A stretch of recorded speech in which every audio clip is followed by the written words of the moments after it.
محمود عبد اللطيف، وفني الصوت نبيل سعد، وجرافيك هشام سلامة، وهدف. غلطوني الناس وما كانش ابدا اقول اسامي الا بعد ضربه ركنيه، حقكم عليا خالص.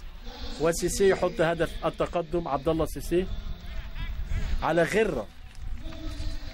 غره يحط سيسي على غير متوقع، اهو بيعمل حاجات غريبه.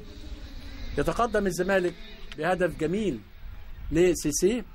شفت المكافأة بقى حلوة ازاي؟ اهو تتلعب الكورة وداخل سيسي، يا سلام، مرتين على مرتين عبد الله سيسي.